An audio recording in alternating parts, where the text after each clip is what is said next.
look to the illegal aliens who live in Florida, and I want to say this humanely and with respect, not in terms of finger pointing that this is going to happen and that's going to happen. You are still here.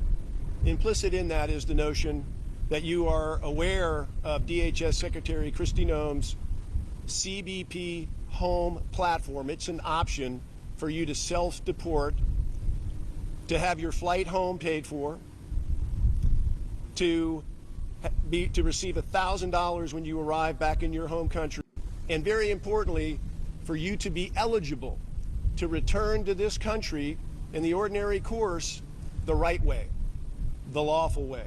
But it's critical to know, and not said enough in my opinion, is that if you put that off thinking you can take the risk and it might turn out well for you, you should think again.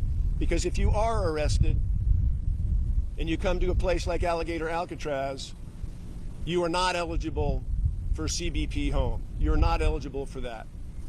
Now, you may think that based on everything that you've seen or heard, that the tempo that you have seen the last 5 or 6 months is the way it is always going to be. I'm here today with some new information. That is not the case. There's two very, very significant things that you need to know about that. Here in Florida, we've been leading all the national numbers with regard to immigration arrests for months. And that is largely to the credit of the Florida Highway Patrol, who's had 1,800 Florida troopers out with their universal jurisdiction throughout Florida, not just on the highways, leading the country, making arrests. Just within the last couple of days, the federal government has issued credentials to over 1,200 Florida sheriff deputies and over 650 FDLE agents and other state and local law enforcement agencies, to where we have more than doubled our capability and capacity to effect arrests. That tied together with us getting good, practicing, getting muscle memory and making things happen, I strongly suggest to you is it is a new day each day as we go forward now. Don't look back on where we've been. There will be a surge of arrests, and what you see here at Alligator Alcatraz and what's to follow on detention capacity will be here to meet that surge.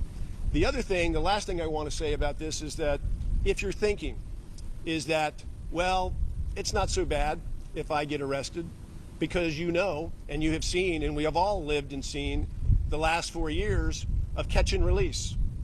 I'll go, I'll get arrested, and an immigration judge will bond me out, and I'll be right back in the community with my lawyer for 4 or 5 years of due process of whatever we can throw on the wall, thinking there may be some amnesty or something might happen. Well, that's other news. There's been a development within the last 2 weeks that has significantly cut back bond release from detention. It is my strong recommendation to you that if you do not take up Secretary Noem on the CBP home option to return home, that you will very likely be in a place just like this, if not this place, and you will be here for the entire duration of the time that you are exhausting your due process rights. You will not be living freely in our communities while you're awaiting the due process to take place for years or months. So I strongly recommend to you, you consider those things, you inform yourself, make the move on CBP home before you are arrested. Thank you.